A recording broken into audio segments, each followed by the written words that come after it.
پیارے بھائیوں اور بہنوں، السلام علیکم ورحمۃ اللہ وبرکاتہ۔ آج ہم اور آپ 19ویں پارے کا خلاصہ، جسے ہم اور آپ وقال الذین کا پارہ کہتے ہیں، یہ سورہ فرقان کی آیت وقال الذین لا یرجون لقاءنا لولا انزل علینا الملائکۃ او نری ربنا سے شروع ہوتا ہے یہ پارہ، لیکن چونکہ کل سورہ الفرقان کی ابتدا ہی سے ہم نے کلام بند کر دیا تھا، کیوں؟ تاکہ ایک پورے سورت کا جو ایک نظام ہے وہ باقی رہے، اس لیے آج ہم اسی سورہ الفرقان جو 19ویں پارے سے تقریباً 1 یا 2 صفحہ پہلے ہے اس سے شروع کرتے ہیں۔ دیکھیے، سورہ فرقان بھی مکی صورتوں میں سے ہے، اور اس صورت کا موضوع بھی وہی ہے جو عام مکی صورتوں کا موضوع ہوتا ہے، یعنی رسالت، قیامت اور توحید وغیرہ، انہی باتوں پر اس میں زیادہ زور دیا گیا ہے۔ اس صورت کے بارے میں یہ کہا جا سکتا ہے، یہ صورت نبی کریم صلی اللہ علیہ وسلم پر جو اعتراضات ہوا کرتے تھے وہ ان اعتراضات کا جواب ہے۔ مثال کے طور پر نبی کریم صلی اللہ علیہ وسلم جو کچھ لے کر کے آتے تھے، سب سے پہلی چیز تو اس کو جھٹلا دیا کرتے تھے۔ دوسری چیز وہ یہ کہا کرتے تھے کہ یہ خود ان کا اپنا بنایا ہوا کلام ہے، یہ اللہ تبارک و تعالیٰ کی طرف سے نازل کردہ نہیں۔ تیسری بات کہا کرتے تھے، یہ تو پہلوں کی سنی سنائی کہانیاں ہیں جو دوسروں کے ساتھ، کچھ لوگوں کے ساتھ مل کر کے ان کہانیوں کو انہوں نے ایک اچھا روپ دے دیا ہے جو ہمارے سامنے بیان کرتے ہیں۔ کوئی کہتا تھا کہ یہ بات انہوں نے ایک اہل کتاب سے لی ہے، جو شام کی طرف سفر کر کے گئے تھے اور وہاں سے سیکھ کر کے آئے تھے، وہاں سے لیا ہے۔ کوئی کہتا نہیں یہ جادو ہے، یعنی اس قسم کے اعتراضات نبی کریم صلی اللہ علیہ وسلم پر کیا کرتے تھے، اور یہ ان کے قسم کے اعتراضات، یعنی اپنی باتوں کا بدلنا، یہ اس بات کی دلیل ہے کہ نبی کریم صلی اللہ علیہ وسلم کے بارے میں یہ ساری باتیں وہ صرف اٹکل پچوں کے طور پر کہا کرتے تھے، نہ کہ حقیقت کے طور پر۔ تو اللہ تبارک و تعالی نے ان تمام باتوں کا شروع سے آخر تک لے کر کے، بلکہ اسی صورت میں نہیں، اس کے بعد آپ چلے جائیں، سورہ شعراء ہے، سورہ نمل ہے، ان تمام باتوں میں، تمام صورتوں میں نبی کریم صلی اللہ علیہ وسلم پر اٹھائے گئے انہی سب اعتراضات کا جواب دیا گیا ہے۔ یہ صورت کی ابتدا ہی عجیب انداز سے ہوتی ہے، تبارک الذی نزل الفرقان علی عبدہ لیکون للعالمین نذیرا، جس کے اندر اولاً تو یہ بیان کیا گیا کہ یہ کتاب کوئی عام نہیں بلکہ بابرکت کتاب ہے۔ کیوں؟ اس لیے کہ اس کا نازل کرنے والا تبارک بابرکت ہے، اور دوسری چیز یہ ہے کہ تبارک الذی انزل الکتاب علی عبدہ، یعنی اللہ تعالیٰ نے نازل کیا ہے اس کتاب کو۔ یہ کتاب کسی انسان کی اپنی بنائی ہوئی نہیں ہے۔ اسی طریقے سے اس کتاب کا نزول کا مقصد بیان کر دیا گیا کہ لیکون للعالمین نذیرا، تاکہ اس کتاب کے ذریعے سے ہمارا یہ نبی، ہم نے، یعنی اللہ فرمایا، ہم نے اپنے جس بندے پر نازل کیا ہے، یہ ہمارا نبی عالمین کے لیے ڈرانے والا بن جائے۔ اس سے علماء نے استدلال کیا ہے کہ نبی کریم صلی اللہ علیہ وسلم کی نبوت عام ہے تمام دنیا کے لوگوں کے لیے، اور صرف تمام دنیا کے لوگ، انسان ہی نہیں بلکہ جنوں کے لیے بھی، اس لیے کہ اللہ تعالیٰ نے فرمایا للعالمین نذیرا۔ اسی طریقے سے اللہ تبارک و تعالیٰ نے آگے بڑھے تو 2 آیت سے لے کر کے 3 آیت کے اندر اللہ تبارک و تعالیٰ نے اپنی عظمت، اپنی وحدانیت اور باطل جو ان کے معبود تھے ان کی تردید کی ہے، اور یہ کہیے کہ اپنی وحدانیت کے بیان کے ساتھ ساتھ ان کے باطل معبودوں کو، جن کو عبادت طور پکارتے ہیں، ان کے عبادت کے نالائق ہونے کی وضاحت کی گئی ہے۔ اللہ تعالیٰ نے بیان فرمایا وَاتَّخَذُوا مِن دُونِهِ آلِهَةً لَا يَخْلُقُونَ شَيْئًا، یہ لوگ، وہ اللہ تبارک و تعالیٰ الَّذِي لَهُ مُلْكُ السَّمَاوَاتِ وَالْأَرْضِ، جس کے لیے آسمان اور زمین کی ملکیت اس کے ہے، لم يتخذ ولدا، جس کا کوئی اولاد نہیں ہے، ولم یکن لہ شریکا، جس کے کوئی شریک نہیں ہے، وخلق کل شیء، ہر چیز کو اس نے پیدا کیا ہے، اور پیدا ہی نہیں کیا، وقدرہ تقدیرا، ان تمام خوبیوں والے رب کو چھوڑ کر کے ایسے لوگوں کو جو معبود بناتے ہیں، جو نہ کچھ پیدا کر سکتے ہیں بلکہ وہ خود پیدا کیے گئے ہیں، خود اپنے لیے کسی نفع اور نقصان کے مالک نہیں ہیں، کسی کے لیے موت اور زندگی کے مالک نہیں ہیں، پھر بھی وہ لوگ ان کی عبادت کیا کرتے ہیں۔ تو گویا اللہ تعالیٰ یہ واضح کرنا چاہتا ہے کہ جو ذات خالق نہ ہو، مالک نہ ہو، نفع اور ضر کا مالک نہ ہو، وہ ذات رب ہونے اور معبود ہونے کے بھی لائق نہیں ہے۔ آیت نمبر 4 سے لے کر کے 9 تک اللہ تبارک و تعالیٰ نے قرآن پر اور اللہ کے رسول صلی اللہ علیہ وسلم پر جو کفار کے اعتراضات تھے ان کا جواب دیا ہے۔ مثلا ان کا پہلا اعتراض یہ تھا کہ یہ قرآن اللہ تبارک و تعالیٰ کا نازل کردہ نہیں ہے۔ اللہ تعالیٰ نے کہا بل انزلہ رب السماوات والارض، اس رب نے نازل کیا ہے جو رب السماوات والارض ہے۔ اسی طریقے سے ان کے اس اعتراضات کو جواب دیا گیا کہ یہ پہلے لوگوں کی کہانیاں ہیں۔ اللہ تعالیٰ نے بیان فرمایا کہ تم اسے دیکھتے رہیے۔ قل انزلہ الذی یعلم السر فی السماوات والارض، وہ اس ذات نے نازل کیا ہے جو آسمان اور زمین کے بھید اور راز کو جاننے والی ہے۔ دوسرا اعتراض یہ تھا کہ یہ رسول کیسا ہے جو کھاتا ہے پیتا ہے بازاروں میں چلتا ہے سودا سلف لے کر کے آتا ہے۔ آخر اسے رسول تھا تو آخر اللہ تعالیٰ نے اس کے لیے کوئی باغ کیوں نہیں بنا دیے اور اس کے لیے کھیتی کیوں نہیں کر دی تاکہ یہ دنیا کے معاش سے بالکل مطمئن ہو کر کے دین کا کام کرتا۔ اسی طریقے سے اس کی شہادت کے لیے اللہ تعالیٰ نے کوئی فرشتہ اس کے ساتھ کیوں نہیں نازل فرمایا؟ تو اللہ تبارک و تعالیٰ نے ان تمام باتوں کا جواب نہیں ان کے منشا کے مطابق نہیں دیا، اس لیے کہ اللہ تعالیٰ نے بیان فرمایا کہ انظر کیف ضربوا لک الامثال فضلوا فلا يستطيعون سبیلا۔ دیکھو یہ آپ کے لیے کیسی مثالیں بیان کر رہے ہیں، حالانکہ اگر اللہ تبارک و تعالی چاہتا تو تبارک الذی ان شاء جعل لك خیرا من ذلك جنات تجری، اگر چاہتا تو اللہ تبارک و تعالی آپ کے لیے ایسی جنتیں بنا دیتا۔ لیکن سوال یہ ہے کہ کیا وہ اس کے اوپر ایمان لے آتے؟ لیکن پھر بھی ایمان نہ لے آتے۔ اللہ تبارک و تعالیٰ نے اصل بتایا کہ ان کے ایمان نہ لانے کی یا آپ کے اوپر اعتراض کرنے کی اصل وجہ یہ ہے کہ وہ لوگ آخرت پر ایمان نہیں لے آ رہے ہیں۔ اگر ان کا آخرت پر ایمان ہوتا تو ایسی باتیں نہ کرتے، اس لیے کہ یہ جو رسول بیان کر رہا ہے وہ ایسی باتیں ہیں جو دنیا کے فائدے کے ساتھ ساتھ سب سے اہم معاملہ اس کے سامنے جو ہے وہ آخرت کا معاملہ ہے۔ اسی طریقے سے اللہ تبارک و تعالیٰ نے جب کہ آخرت کا ذکر آ گیا، اس لیے کافروں کو آخرت اور جہنم کے عذاب کی دھمکی جو ہے بڑے خوفناک ہیبت ناک انداز میں دی ہے۔ چنانچہ اللہ تعالیٰ فرماتا ہے اذا القوا منها مکانا ضیقا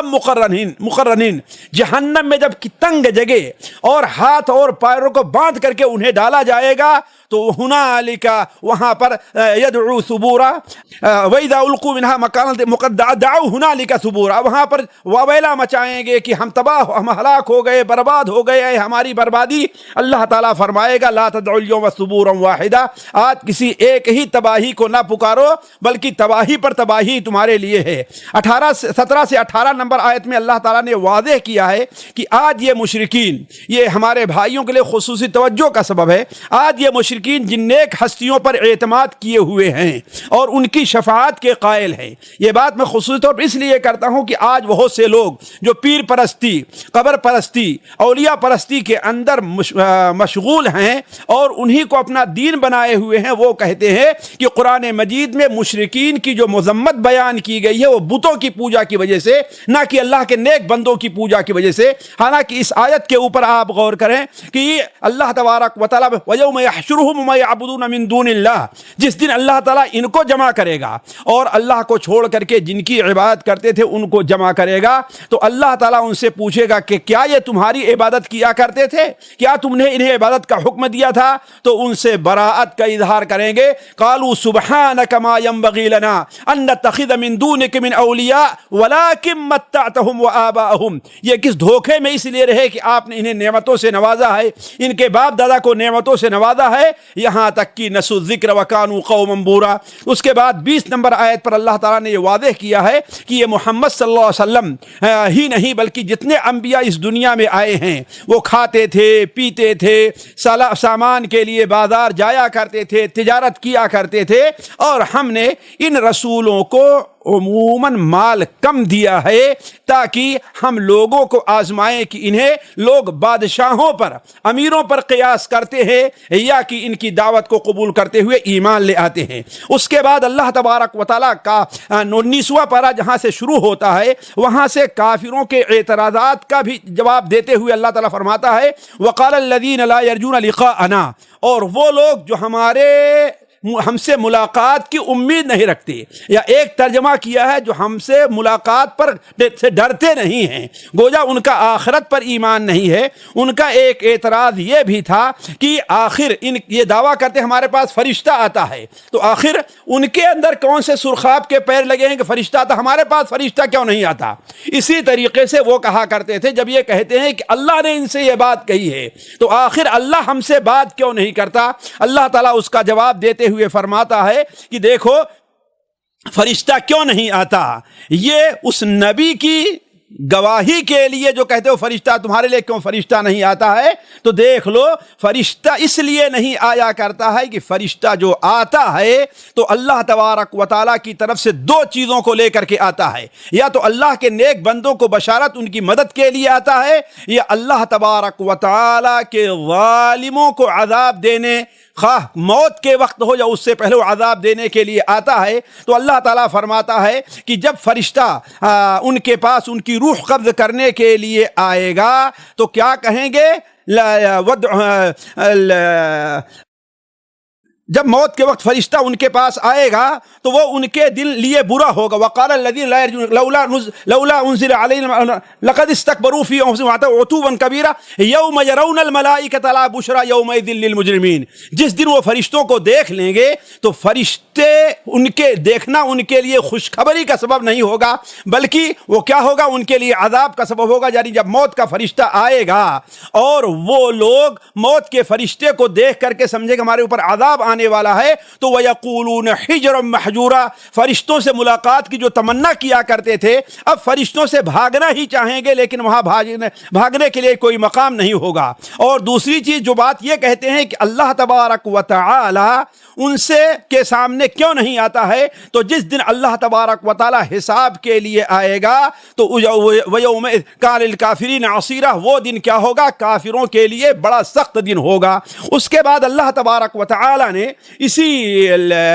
آیات کے ضمن میں آگے قیامت کے بعد مناظر کا ذکر کیا ہے، اور عقبہ ابن ابو معیط ایک جو کافر شخص تھا نبی کریم صلی اللہ علیہ وسلم کی باتوں کو سنتا تھا، بلکہ بسا اوقات لوگوں نے سمجھا قریب تھا کہ وہ ایمان لے آلے گا، لیکن اس کا ایک دوست تھا جو سفر میں گیا ہوا تھا، واپس آتا ہے تو اسے معلوم ہوا کہ عقبہ بھی مسلمان ہو گیا، حالانکہ مسلمان نہیں ہوا تھا۔ اس سے ملاقات کے لیے عقبہ جاتے ہیں، جب سفر سے وہ واپس آیا تو ملاقات کے لیے گئے تو ان سے بات ہی نہیں کرتا، سلام ہی نہیں کر رہا ہے۔ عقبہ نے کہا کہ آخر کیا بات ہے کہ تم ہم سے بات نہیں کرتے، سلام کا جواب نہیں دیتے؟ اس نے کہا میں تم سے تمہارے سلام کا جواب کیسے دوں جب کہ تم بے دین ہو گئے ہو، محمد کے دین کو قبول کر لیا ہے صلی اللہ علیہ وسلم۔ تو اس شخص نے کہا اچھا لوگوں نے میرے بارے میں یہ چیز مشہور کر دی ہے، تو آخر تمہیں کیا چیز پسند ہے میں وہ کروں، تم ہم سے راضی ہو جاؤ گے؟ اس نے کہا اگر تم محمد صلی اللہ علیہ وسلم ان کے منہ پر تھوک دو تب تو میں سمجھوں گا کہ ہاں تم ایمان نہیں لے آئے ہو۔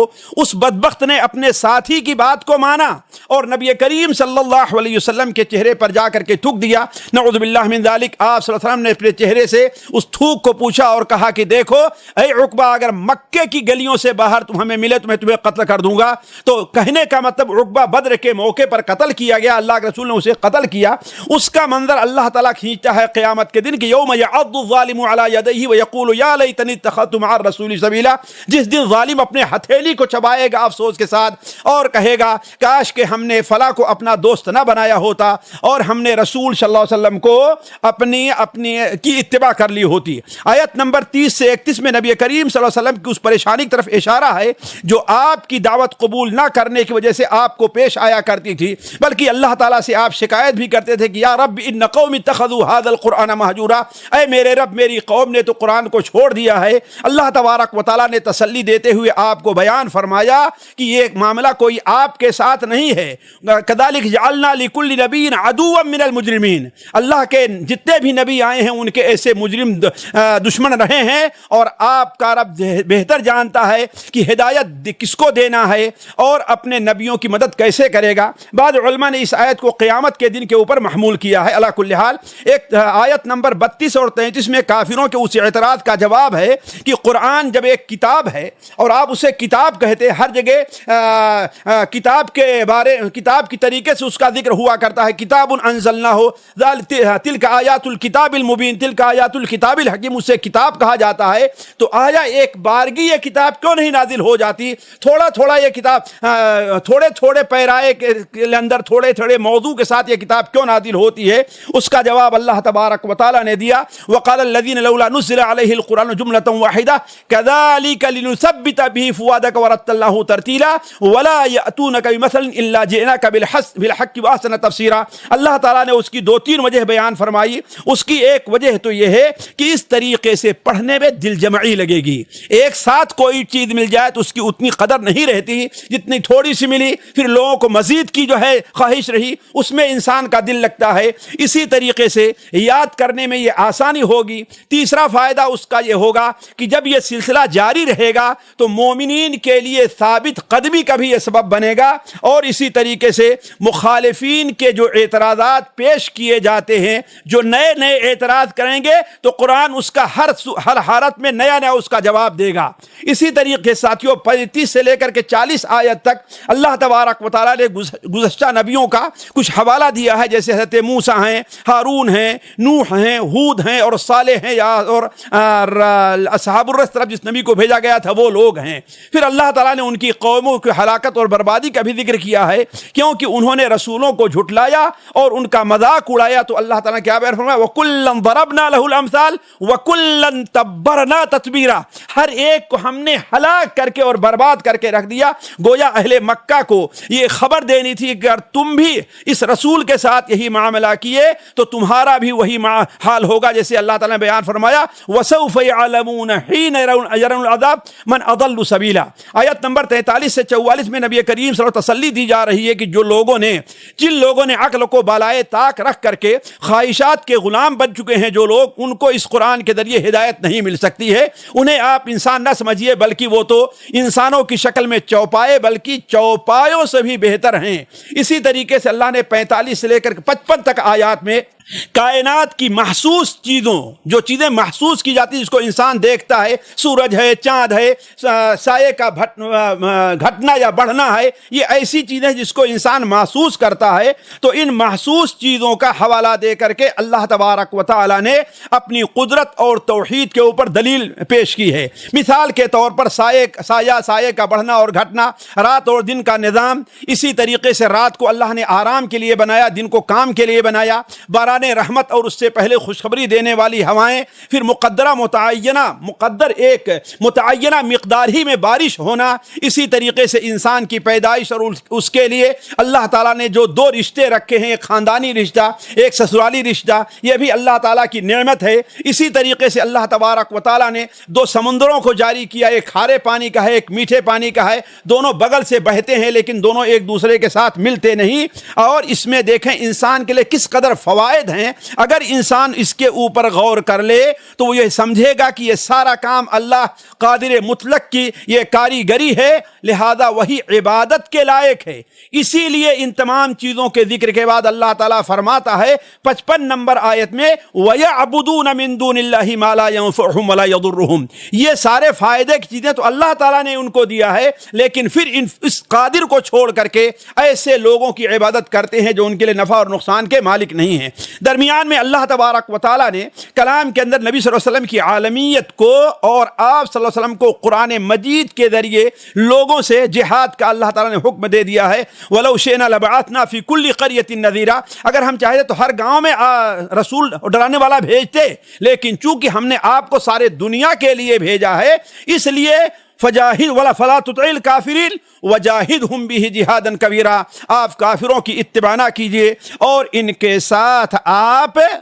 جہاد کرتے رہیے، قرآن مجید کے ذریعے آپ اسے جہاد کرتے رہیے۔ پھر اللہ تعالیٰ نے 56-57 آیت مخالفین کے مخالفت کی پرواہ کیے بغیر نبی صلی اللہ علیہ وسلم کو اپنے دعوت میں تندہی کے ساتھ لگے رہنے کا حکم دیا ہے، اور ہر کام صرف اور یہ بتایا کہ آپ کا کام صرف تبشیر اور تبذیر ہے، یعنی تنذیر ہے، لوگوں کو ڈرانا اور لوگوں کو خوشخبری دینا۔ اس لیے آپ اس کام کیجئے، اور اس معاملے میں صرف کیا ہے، توکل علی الحی الذی لا یموت، اسی اللہ پر آپ بھروسہ کیجئے جو اللہ تبارک و تعالی ایسا ہے جو زندہ ہے اور کبھی مرنے والا نہیں ہے۔ علی کل حال آیت نمبر 60 اور 62 میں اللہ نے توحید اور قدرت کے کچھ مشاہدات کا ذکر فرمایا، جیسا کہ 45 نمبر آیت سے جس کا سلسلہ شروع ہوا تھا۔ اسی طریقے سے اللہ تعالیٰ نے 63 نمبر آیت سے لے کر کے بلکہ 64 نمبر آیت سے 63 آیت لے کر کے آخر تک اللہ تعالیٰ نے اپنے بندوں کی کچھ صفات بیان کی۔ ان کا نام رحمان کے بندے، عباد الرحمان رکھا ہے، اور اس کے اندر اللہ تعالیٰ نے 1 درجن کے قریب مومن بندوں کی جو اللہ کے نیک بندے بنتے ہیں ان کی صفات کا ذکر کیا ہے۔ اس صورت کے اندر آپ لے کر کے پڑھ سکتے ہیں۔ ان کا تعلق اگر آپ دیکھیں تو اخلاقیات سے ہے، عقائد سے بھی ہے، معاشیات سے بھی اور معاملات سے، تینوں قسم کے تعلقات ہیں۔ علماء کہتے ہیں کہ یہ دین کو سمجھنے کے لیے بڑی جامع یہ آیتیں ہیں، اس کے اوپر توجہ دینے کی ضرورت ہے۔ اللہ تبارک و تعالیٰ نے آخری آیت کا رخ پھر کفار مکہ کی طرف پلٹ دیا ہے اور کہا کہ ابھی بھی وقت ہے کہ اگر تم ایمان لے آؤ تو اللہ کی عبادت کرنے لگو تو ٹھیک، ورنہ یہ جھٹلانا تمہارے گلے کا ہار بن جائے گا۔ جیسا اللہ فرماتا ہے کہ کل ما یعبأ بکم ربی لولا دعاؤکم، اگر تم نے اللہ کو نہیں پکارا، اللہ پر ایمان نہیں لے آئے تو اللہ تعالیٰ تمہاری کیا پرواہ کرے گا۔ یاد رکھو اگر ایسا نہیں ہوگا تو فسوف یکون لزاما، یہ عذاب تمہارے لیے گویا لازم ہو جائے گا۔ حضرت عبداللہ بن مسعود بیان فرماتے ہیں کہ یہ لزامہ کا جو معاملہ ہے وہی ہے جو غزوہ بدر میں کافرین کے ساتھ پیش آیا تھا۔ ساتھیوں، اس پارے کی دوسری آیت ہے سورہ شعراء۔ یہ سورت بھی مکی ہے، اور سورہ بقرہ کی طرح بقرہ کے بعد اگر آپ دیکھیں تعداد آیات کے لحاظ سے قرآن کی یہ سب سے بڑی سورت ہے، یعنی صفحات کے لحاظ سے نہیں، الفاظ کے لحاظ سے نہیں، تعداد آیات، یعنی قرآن اس سورت کے اندر 227 آیتیں ہیں، اور سورہ بقرہ میں 285 ہیں، اس میں 227 آیتیں ہیں۔ اتنی آیتیں کسی اور سورت کے اندر نہیں ہیں، تو سورہ بقرہ کے بعد آیتوں کی تعداد کے لحاظ سے سب سے بڑی آیت ہے۔ مکی صورتوں کے طریقے سے ساتھیوں اس صورت کا بھی موضوع عقیدہ ہے، خصوصاً عقیدہ آخرت، بعث بعد الموت اور عقیدہ وحی و رسالت۔ یہ صورت مقدمہ اور خاتمہ کے علاوہ انبیاء علیہم السلام کے قصے پر مشتمل ہے، اور ان قصوں میں ہمارے لیے عبرت کے پہلو، جگہ جگہ عبرت کے پہلو کو واضح کیا گیا ہے۔ اس صورت کا خاصہ ساتھیوں یہ ہے کہ ہر اہم بات اور ہر قصے کے بعد اللہ تبارک و تعالی نے ترجیع کے طور پر، جسے ادبا اور شعراء ترجیع کہتے ہیں، یعنی کسی چیز کو بار بار دہرانا، اس کے طور پر اللہ تعالیٰ نے اس آیت کا ذکر فرمایا ہے، ان فی ذلک لآیۃ وما کان اکثرهم مؤمنین وان ربک لہو العزیز الرحیم۔ تو گویا ان فی ذلک لآیہ، اس قرآن میں یا اس واقعے کے اندر یا اس حادثے میں یقیناً عظیم نشانی ہے، جب اگر یہ لوگ سمجھنا چاہیں تو، لیکن لوگوں کی اکثریت ایمان نہیں لے آتی ہے، اور بلا شبہ آپ کا رب غالب ہے، یعنی دوسری نشانیاں لانے، ان کو ہلاک کرنے سے عاجز نہیں ہے، لیکن عزیز کے ساتھ ساتھ وہ رحیم بھی ہے۔ اس کی رحمت کا مظہر یہ ہے کہ وہ جلدی عذاب نہیں دیتا۔ ان فی ذلک لآیہ وما کان اکثرهم مؤمنین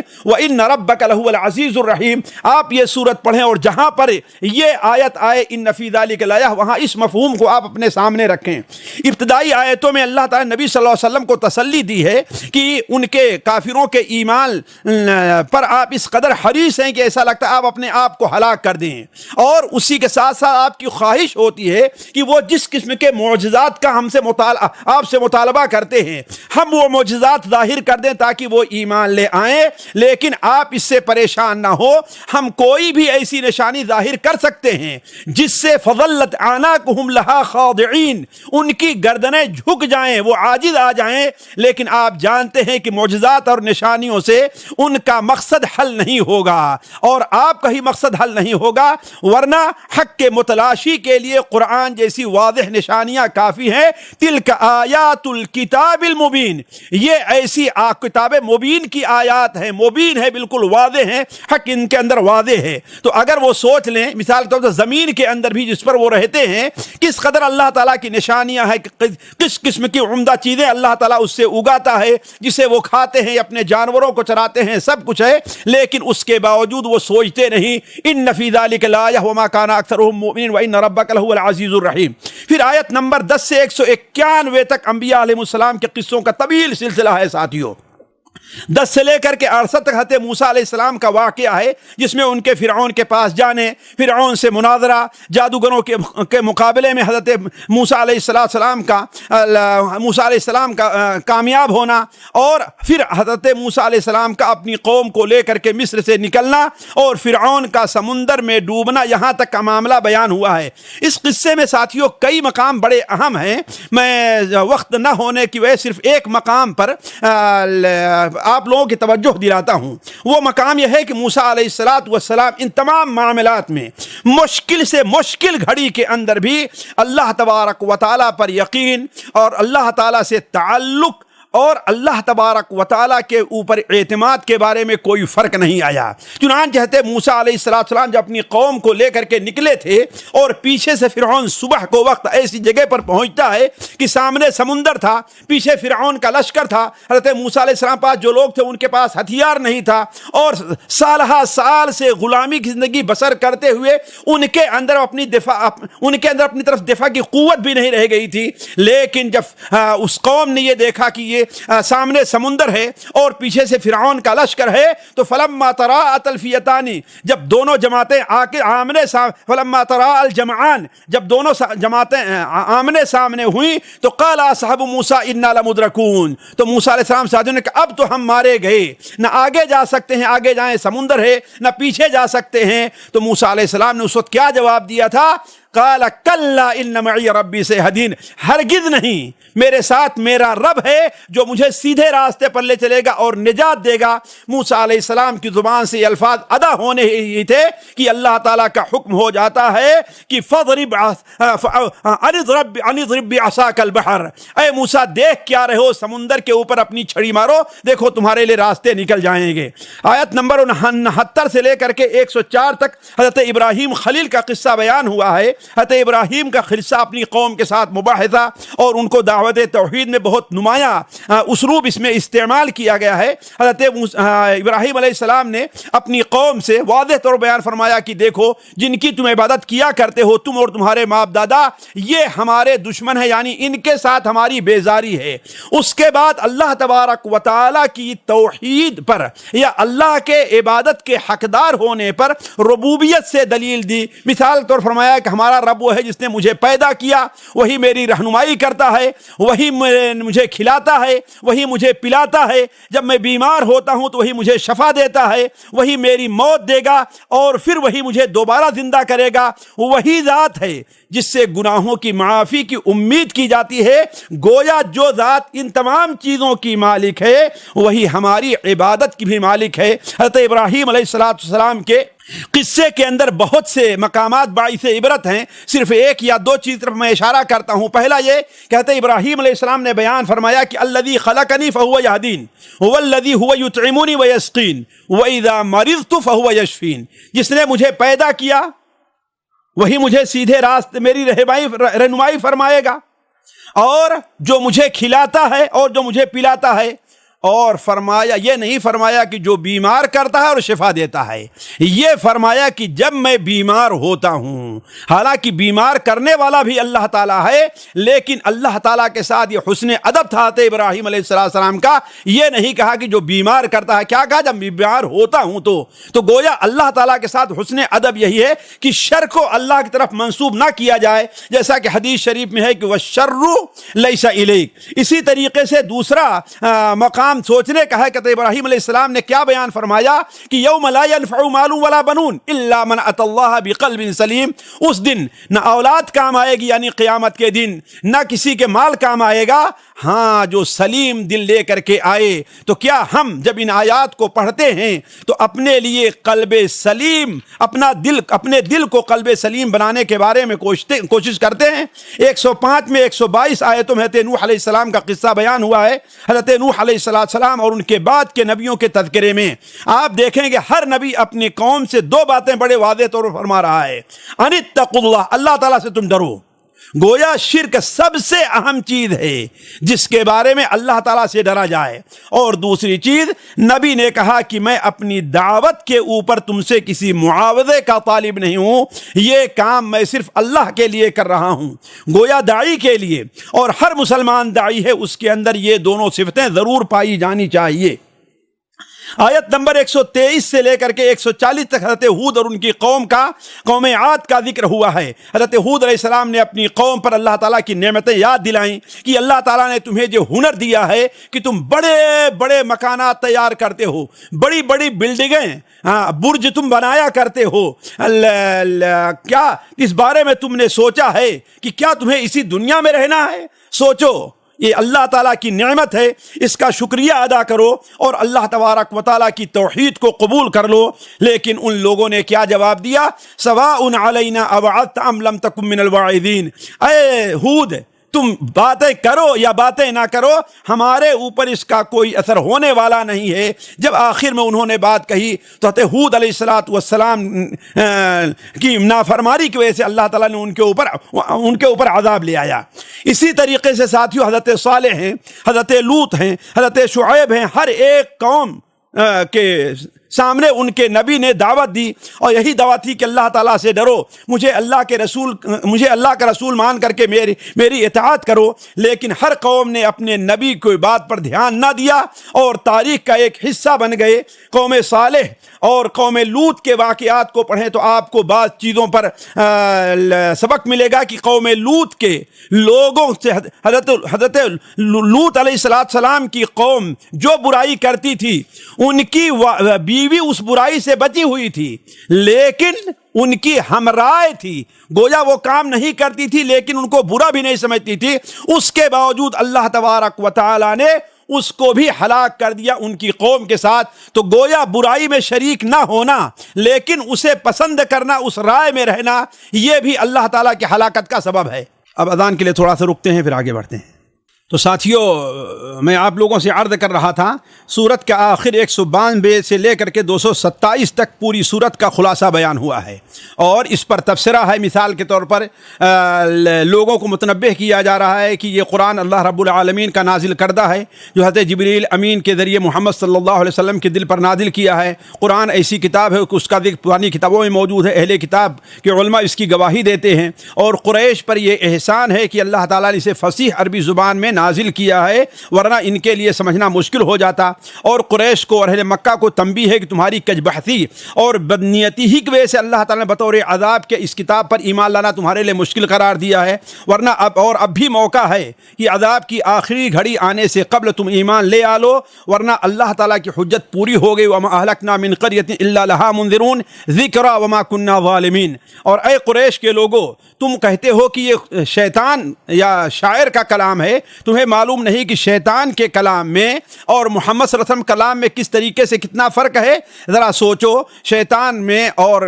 جو کلام ہوا کرتا ہے وہ تو کاہنوں جیسی باتیں ہوتی ہیں، غیر سمجھ باتیں ہوا کرتی ہیں، یہ تو بلسان عربی، یہ مبین عربی کی خاص واضح زبان میں ہر آدمی سمجھا کرتا ہے۔ آیت نمبر 213 سے 220 تک کلام کا رخ نبی صلی اللہ علیہ وسلم کی طرف ہے، جس میں آپ کو چند نصیحتیں کی گئی ہیں جو ہر داعی کے لیے ضروری ہے۔ پہلی چیز یہ ہے کہ شرک، اہل شرک سے پرہیز، فلا تدع مع اللہ الہا آخر فتکون من المعذبین۔ اقارب اور رشتہ داروں میں دعوت کا خصوصی اہتمام ہونا چاہیے۔ وانذر عشیرتک الاقربین، اپنے ماننے والوں اور پیروکاروں کے ساتھ بہت نرمی کا برتاؤ کرنا چاہیے۔ واخفض جناحک للمؤمنین، نافرمانوں سے کنارہ کش رہنا چاہیے۔ فإن عصوک فقل انی بریء مما تشرکون، غالب اور رحیم اللہ تعالیٰ ہی پر توکل کرنا چاہیے۔ وتوکل علی العزیز الرحیم، عبادت کا خصوصاً اللہ کی عبادت خصوصاً اس کے مراقبے کا، الذی یراک حین تقوم، گویا عبادت میں مراقبہ ہونا چاہیے، اور اللہ تعالیٰ کے لیے قیام و سجود یعنی خصوصاً قیام اللیل کا ضرور اہتمام کیا جائے۔ آخر میں اللہ تعالیٰ نے خطاب کر کے قرآن مجید کے اوپر سے یہ الزام دور کیا گیا ہے جو کہتے ہیں کہ یہ شیطان کا کلام ہے، یعنی کاہنوں کی باتیں ہیں یا شاعروں کی باتیں ہیں، جبکہ شاعر کی علامت بیان فرمائی اللہ تعالیٰ نے کہ شاعر کی علامت یہ ہے کہ ان کی اتباع کرنے والے لوگ گمراہ ہوتے ہیں، بدقماش ہوتے ہیں، جن کا کلام فحش ہوتا ہے، جھوٹ بولتے ہیں، ہنسی مذاق اڑاتے ہیں، سنجیدگی سے قریب نہیں ہوتے، اور اس رسول کو دیکھو اس کے ماننے والے کس طریقے سے ہیں۔ اسی طریقے سے شاعروں کی بات کی کوئی حد نہیں ہوتی، کیا بات کہہ رہے ہیں، جائز ہے، ناجائز ہے، مبالغہ ہے، غیر مبالغہ ہے، چھوٹی بات کو پہاڑ بنا دینا ہے، ظاہر بات رسول کا ہمارے کلام ایسا نہیں ہے۔ ایسے ہی شاعر کی اکثر باتیں ایسی ہوا کرتی ہیں کہ باتیں وہ کہتے ہیں لیکن اس کے اوپر خود عمل نہیں کرتے۔ کتنے شاعر شراب کا اور زنا کا یہ ذکر کریں گے لیکن اس سے بری رہا کرتے ہیں، جبکہ اللہ کا رسول ان تمام چیزوں سے بری ہے۔ علی کل حال اسی بات پر ان باتوں کا خاتمہ ہے، اور آخر میں یہ کہا گیا ہے، اس صورت کا خاتمہ ہے، اور آخر میں یہ واضح کیا گیا ہے کہ شعر ہر قسم کا مذموم نہیں ہے، لیکن اگر انسان مومن ہو اور عمل صالح کا پابند ہو، اس کے شعر میں اللہ کا ذکر یعنی دین کی تعلیم ہو، اور اس کے شعر میں دین کی طرف سے اہل دین کی طرف سے دفاع ہو، تو یہ لوگ اس میں شامل نہیں ہیں۔ اس پارے کی آخری سورت تیسری سورت سورۃ النمل ہے، یہ سورت بھی مکی ہے۔ مکی سورتوں کے طریقے سے اس کا موضوع بھی عقیدہ، خصوصاً عقیدہ توحید، نبوت و آخرت ہے۔ اس سورت کا نام سورۃ النمل ہے۔ نمل اس لیے رکھا گیا، نملہ یعنی چونٹی، چونٹی کی جمع ہے، کیوں؟ اس لیے کہ اس سورت میں حضرت سلیمان علیہ السلام کے ساتھ ایک چند چونٹیوں کا جو واقعہ پیش آیا تھا اس کا تذکرہ کیا گیا ہے، اسی مناسبت سے اس سورت کا نام النمل رکھا گیا ہے، اس لیے کہ یہ معاملہ، یہ قصہ کسی دوسری سورت پہ پورے قرآن میں موجود نہیں ہے۔ اس سورت کی ابتدا بھی عام مکی سورتوں کے طریقے سے قرآن مجید کی عظمت شان کے بیان سے ہوئی ہے، بلکہ اگر آپ دیکھیں تو ایک آیت سے لے کر کے 6 آیتوں تک اس سورت کی بڑی مشابہت پائی جاتی ہے سورہ بقرہ کے ساتھ اور سورہ لقمان کے ساتھ۔ کیوں؟ اس لیے کہ اللہ تعالیٰ نے اس سورت کے اندر اس کتاب سے مستفید ہونے کی صفات بیان فرمائی ہے۔ ہر انسان جو یہ کتاب پڑھتا ہے اسے دیکھنا چاہیے کہ آیا اس کے اندر یہ صفات ہے کہ نہیں ہے۔ اگر یہ صفات ہیں تو اس کتاب سے مستفید ہوگا، اگر یہ صفات نہیں ہے تو اس کتاب سے مستفید نہیں ہو سکتا۔ مثال کے طور ہدی و بشریٰ للمؤمنین، یہ کتاب ہدایت ہے اور عمل کی کامیابی کی بشارت بھی ہے، لیکن کس کے لیے؟ مومنین، شرط ہے کہ مومن ہو، اور اس کے ساتھ ساتھ کیا؟ نماز کی پابندی کرنے والا ہو، زکوٰۃ دینے والا ہو، اور آخرت پر یقین اور ایمان رکھنے والا ہو۔ البتہ جو لوگ آخرت پر ایمان نہیں رکھتے ان کے لیے اس دنیا میں جو لوگ وہ کام کرتے ہیں اسے بہت اچھا سمجھتے ہیں، اللہ ایسا اچھا بیان کر دیتا ہے، لیکن اس کتاب سے وہ کوئی فائدہ نہیں اٹھا سکتے۔ پھر اللہ تعالیٰ نے اپنے نبی صلی اللہ علیہ وسلم کو 6 آیت کے اندر یہ اطمینان دلایا کہ لوگ چاہے اس کتاب کے سامنے کتنے مسائل کھڑے کریں، کتنے شبہات پیش کریں، کتنے اعتراضات لائیں، لیکن آپ مطمئن رہیے کہ یہ کتاب اللہ کی طرف سے ہے۔ وَإِنَّكَ لَتُلَقَّى الْقُرْآنَ مِن لَّدُنْ حَكِيمٍ عَلِيمٍ، ایک ایسے اللہ کی طرف سے جو حکیم ہے اور علیم ہے، جانتا ہے کہ یہ علیم ہے کہ جانتا ہے کہ یہ کتاب کس کو دینی چاہیے، اور حکیم ہے کہ اس میں جو محکام بیان فرما رہا ہے وہ سارے کے سارے کام حکمت کے اوپر مبنی ہیں۔ ساتھیو، اس سورت کی 7 نمبر سے 14 آیت تک لے کر کے موسیٰ علیہ السلام کا ذکر خیر ہے، جس میں مدین سے واپسی کے بعد وقت نبوت کا ملنا ہے، پھر 9 نشانیاں اور معجزات دے کر کے فرعون کے دربار میں دعوت دینے کے لیے جانے کا ذکر ہے۔ یہاں پر ایک بات قابل غور ہے کہ اللہ تعالیٰ نے حضرت موسیٰ علیہ السلام سے کہا لا تخف انی لا یخاف لدی المرسلون الا من ظلم، اے موسیٰ آپ ڈرے نہیں۔ یہ اس وقت ہوا تھا جب موسیٰ علیہ السلام نے اپنی چھڑی پھینکی اور وہ سانپ بن گیا، تو موسیٰ علیہ السلام گھبرا گئے، اس لیے کہ پہلا معاملہ تھا وحی کا ان کے پاس۔ تو اللہ تعالیٰ نے فرمایا کہ ڈرو نہیں، اسے پکڑو، اور اے موسیٰ انی لا یخاف لدی المرسلون الا من ظلم ثم بدل حسنا، اگر کسی سے کوئی غلطی ہو گئی ہے پھر وہ نیک کام کرتا ہے، توبہ کر لیتا ہے، تو اسے بھی مجھ سے ڈرنے کی ضرورت نہیں ہے۔ شاید موسیٰ علیہ السلام کے اس قبطی کے واقعے کی طرف اشارہ کرنا ہو۔ یہیں سے ہمیں سبق ملتا ہے کہ انسان سے اگر کوئی غلطی ہو جائے اور توبہ کر لیتا ہے تو اللہ تبارک و تعالیٰ سے خیر کی امید رکھنی چاہیے۔ دوسری چیز، عموماً کافر اور رسول کے جو مخالفین ہوا کرتے ہیں وہ حقیقت کو سمجھتے اور پہچانتے ہیں، محض کبر کی بنیاد پر بڑے بننے کے لیے، اپنے منصب کے زعم میں، اپنے مال کے زعم میں، اپنی چودراہٹ کے زعم میں اسے قبول کرنے کے لیے تیار نہیں ہوتے۔ اللہ تعالیٰ فرماتا ہے کہ وَجَحَدُوا بِهَا وَاسْتَيْقَنَتْهَا أَنفُسُهُمْ ظُلْمًا وَعُلُوًّا، موسیٰ علیہ السلام کے ان معجزات کا انکار کیا، حالانکہ وَاسْتَيْقَنَتْهَا أَنفُسُهُمْ، اپنے دل میں انہیں یقین تھا کہ یہ ساری باتیں حق ہیں، لیکن انکار کیوں کیا ہے؟ ظلم و علوا، ظلم کرتے ہوئے، ظلمن اور اپنے کو بڑے بنتے ہوئے۔ آیت نمبر 16 سے لے کر کے 42 تک ساتھیوں حضرت سلیمان علیہ السلام کا ذکر خیر ہے، بلکہ حضرت داؤد کا بھی ذکر خیر آیا ہے کہ اللہ تبارک و تعالیٰ کس طرح انہیں نبوت، علم اور حکومت سے نوازا تھا، حتیٰ کہ وہ چڑی زبان بھی سمجھتے تھے۔ اس سلسلے میں 3 واقعات پیش ہوئے ہیں۔ ایک واقعہ چیونٹی کہا، جیسے ہم نے کہا حضرت سلیمان علیہ السلام اپنی قوم کو لے کر کے نکلے تو راستے میں ایک ایسی وادی سے گزر ہوا جہاں پر چیونٹیوں کی ایک آبادی تھی۔ ان چیونٹیوں میں جب موسیٰ علیہ السلام حضرت سلیمان کے لشکر کو دیکھا تو حضرت سلیمان علیہ السلام کے لشکر کو دیکھتے ہوئے اپنی چیونٹیوں سے کہا، یا ایھا النمل ادخلوا مساکنکم، اے چیونٹیوں جلدی جلدی اپنے سوراخ میں داخل ہو جاؤ، کہیں انجانے میں سلیمان کا لشکر تمہیں روند نہ ڈالے۔ یہاں سے علماء نے ساتھیوں ایک نقطہ پیدا کیا ہے کہ چیونٹیاں جو اللہ کی مخلوق ہیں وہ جانتی ہیں کہ اللہ کے نبی عالم الغیب نہیں ہوتے، لیکن آج کے جو اپنے کو عقل مند لوگ کہتے ہیں اللہ کے نبی کے عالم الغیب ہونے کا دعویٰ کرتے ہیں۔ اس لیے چیونٹیوں نے کیا کہا تھا؟ ادخلوا مساکنکم لا یحطمنکم سلیمان وجنودہ وہم لا یشعرون، انہیں شعور نہ ہو، احساس نہ ہو، تو گویا انہیں معلوم تھا، کیوں جانتی تھیں کہ سلیمان علیہ السلام اللہ کے نبی ہیں، وہ جان بوجھ کر کے کبھی ایسی غلطی نہیں کر سکتے۔ حضرت سلیمان نے جب ان کی چیونٹیوں کی زبان کو سمجھا، ہنسنے لگے، مسکرائے اور اللہ تبارک و تعالیٰ کا شکر ادا کیا کہ رب اوزعنی ان اشکر نعمتک التی انعمت علی۔ دوسرا واقعہ اللہ تعالیٰ ہدہد کا بیان فرمایا ہے۔ ہدہد حضرت سلیمان علیہ السلام کے لشکر میں چونکہ چیونٹیاں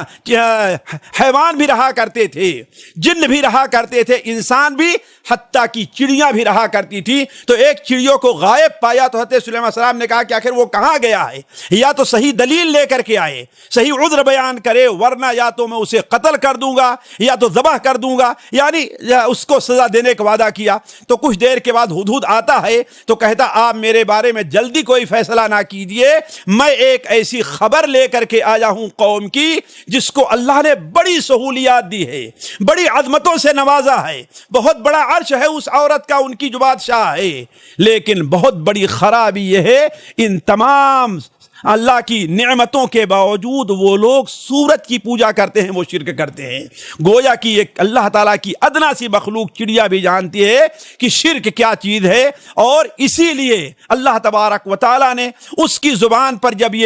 اس کے ذریعے جب یہ معلومات سلیمان کو کرائی، حضرت سلیمان اللہ کے نبی تھے لیکن انہیں علم نہیں تھا، جب معلومات کرائی حضرت نے وہاں پر پھر ایک خط لکھا، خط لکھ کر کے وہ گیا اور دوبارہ لے کر کے آیا، خط لے کر کے گیا، خط وہاں پر ڈالا تو جو ان کی بادشاہ تھی اس نے کہا، یا ایھا الملأ انی القی الی کتاب کریم، میرے پاس ایک بڑی شریف کتاب آئی ہے، انہ من سلیمان و انہ بسم اللہ الرحمن الرحیم۔ ساتھیوں ہر جگہ سورت کے شروع میں بسم اللہ ہے، سورت کے شروع میں ہے، الا سورہ برات اس کے شروع میں نہیں ہے، اور صرف ایک بار اللہ تعالیٰ نے بسم اللہ الرحمن الرحیم مکمل طور پر سورت کے درمیان میں ذکر کیا، جو سورہ نمل کے اندر ہے، کسی اور سورت کے اندر نہیں ہے۔ تو علی کل حال سبا کا پورا قصہ وہاں پر موجود ہے، اس سورت کے اندر آپ پڑھ سکتے ہیں، وقت نہیں کہ میں آپ کے سامنے اس کی تفصیل بیان کروں۔ علی کل حال پھر اس سورت کے خاتمے پر اللہ تعالیٰ نے حضرت صالح علیہ السلام کا ذکر خیر کیا ہے، حضرت صالح علیہ السلام کا ذکر خیر کیا۔ حضرت صالح علیہ السلام نے اپنی قوم کو دعوت دی، اس دعوت کے اندر ایک بڑی اہم چیز ہے کہ قوم نے حضرت صالح علیہ السلام کے ساتھ بدتمیزی کی، انہیں قتل کر دینا چاہا، معجزات عدالت کا مطالبہ کیا، لیکن ایک نبی جو اپنی قوم کے اوپر جہاں ایک طرف حلیم ہوتا وہی اپنی قوم پر بڑا رحیم ہوا کرتا ہے۔ حضرت صالح علیہ السلام نے کہا کہ یا قومی لما تستعجلون بالسیئۃ قبل الحسنہ، اے میری قوم کے لوگو آخر عذاب کا مطالبہ تم کیوں کر رہے ہو؟ لولا تستغفرون اللہ تعالیٰ سے استغفار کیوں نہیں کرتے تاکہ اللہ تبارک و تعالیٰ تمہاری توبہ قبول کرے؟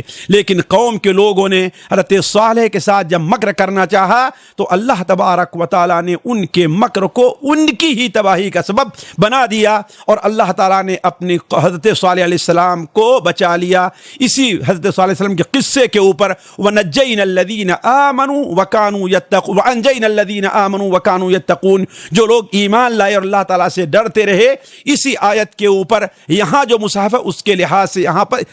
اس مصحف کا اس پارے کا خاتمہ ہے۔ اگلے پارے کے لیے جو اس کے بعد سے لوط علیہ السلام قصے سے شروع ہو رہا ہے وہ اگلی مجلس کا حصہ ہے۔ تب تک کے لیے آپ سے اجازت چاہیں گے۔ والسلام علیکم ورحمۃ اللہ وبرکاتہ۔